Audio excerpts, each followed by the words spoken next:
Today I thought it would be helpful if we spoke about why seeing a dietitian doesn't work for your IBS. But first of all, what is a dietitian and why would you want to see one anyway? Because some people have never heard of us dietitians, let alone even know how to spell the word. And some people think dietitians and nutritionists are basically interchangeable terms. Well, they're not. So in the UK, the title dietitian is protected by law, unlike nutritionist, where literally anyone can call themselves a nutritionist. Even if they've only done, say, a week's training or no training, they can literally call themselves a nutritionist. So dietitians are regulated health professionals who can assess, diagnose and treat dietary and nutritional problems, both at an individual and wider public health level. And dietitians use up-to-date scientific research to translate into practical guidance to help people like you make appropriate food and lifestyle choices.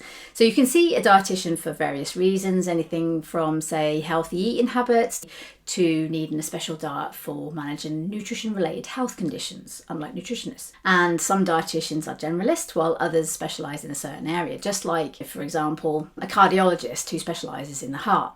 And you wouldn't see a cardiologist for your broken leg. But like any profession, not all dietitians are created equal, because, you get some that are okay, and then you can get some that are ninjas. And by the way, it's important to note that you can't gauge someone's expertise based on the size of their social following. So you need to check out the person's qualifications. Having a huge social following doesn't prove that they're an expert or that they're competent in what they're talking about. And I'm not talking about dietitians here, because this goes for any area, not just health professionals. So if someone's an influencer, that doesn't automatically mean that they're an expert or competent. So be careful with where you're going to get your information and advice from. This highlights the issue with authority bias. So back to why seeing a dietitian doesn't work. And everything that I'm going to say, I mean with good intentions, because I want the best for you. So I know you've heard all the eat more fibre and drink more water advice a million times before, but this is not what I'm covering here. This is different. So let's get started. So first of all, reason number one why seeing a dietitian doesn't work for your IBS. And that's because, well, maybe deep down you don't really want help. What? Yes, I know. It sounds crazy or harsh maybe, but I mean that with good intentions. But let's be real, because, change can be scary, and it's way easier to stay in a comfort zone and keep everything as it is, even though we maybe don't like our situation. Because maybe we're scared of making changes. Maybe you quite like the attention and sympathy. Maybe you're surrounded by people in the same boat, which makes it difficult for you to jump ship.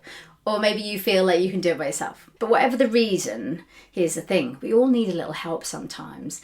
And admitting that you need help can take courage and is the first step towards, making positive changes. But obviously recognising that you need help and going out and getting it are two different things. So next up, reason number two why seeing a dietitian doesn't work for IBS is you only have one or maybe two sessions with them.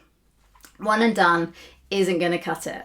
It's a good start, but it can't give you everything that you need. Plus, if you had everything crammed into one session, it would be like trying to stuff a car into a suitcase. It's not happening. And it would be overwhelming, confusing, and you'd probably forget some crucial stuff along the way as well. Having one session gives you no support or follow-up either. So if you really want to get the most out of your, the session with your dietitian or your time seeing the dietitian, allow yourself the opportunity to get their support and guidance throughout your journey and commit to more than just one or two sessions. Because without this, you'll find it difficult to stay on track, difficult to overcome obstacles because they always come up.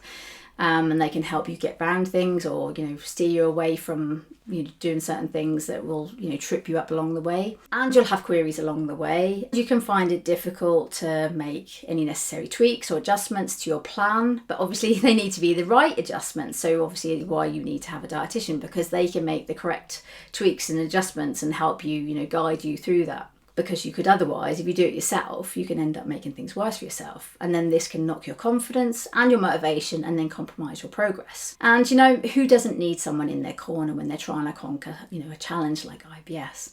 So if you're serious about feeling better, commit to more than one or two sessions with a dietitian and give yourself the best chance to succeed with their expertise and ongoing support. Let's move on to number three. You're not dedicated to the plan.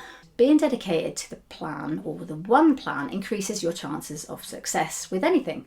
Mixing and matching the plan with your own ideas and maybe you think you know best ideas from other people. It can be tempting, but it will jeopardize your success. People often make the mistake of trying to piece together tips and hints from various sources and trying to build a puzzle with pieces from different sets. Unfortunately, this isn't going to work. It's just going to end up being a jumbled mess of ideas, tactics, and they can be incompatible or contradictory, or the mixed effect could end up making your situation worse, and then ultimately hinders your progress.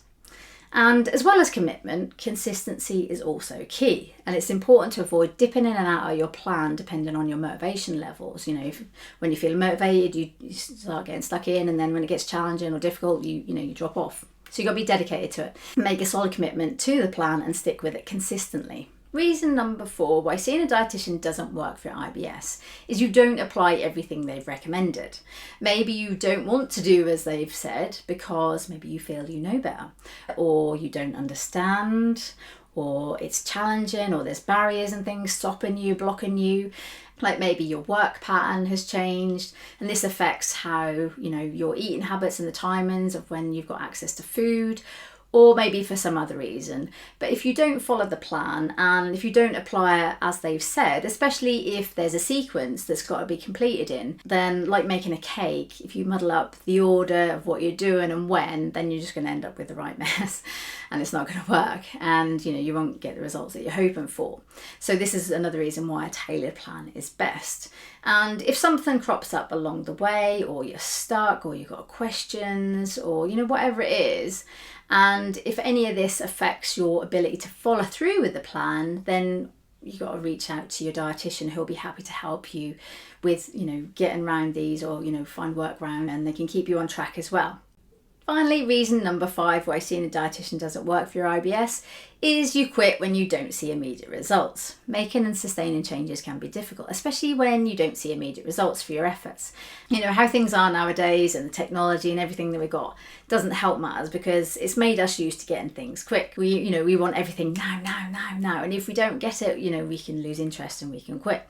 But we need to be patient and give our body time. If we're not, if we're getting worked up and frustrated and we're hammering ourselves, why hasn't this worked yet? Then this affects our mental state, and then this could impact our symptoms, which then defeats the object of it as well. So we need to be patient and give our body time to adjust to the changes. And actually, here's reason number 6. It's all about honesty. If you're not completely open and honest with your dietitian about your health, your IBS, and I know this can be really embarrassing, then their recommendations won't be tailored to your specific needs. But we need to understand your situation and find out what's really going on. What's your eating habits like? What's your lifestyle like? And then the recommendations, because if you aren't open and honest with them, then the recommendations won't be tailored to your specific needs.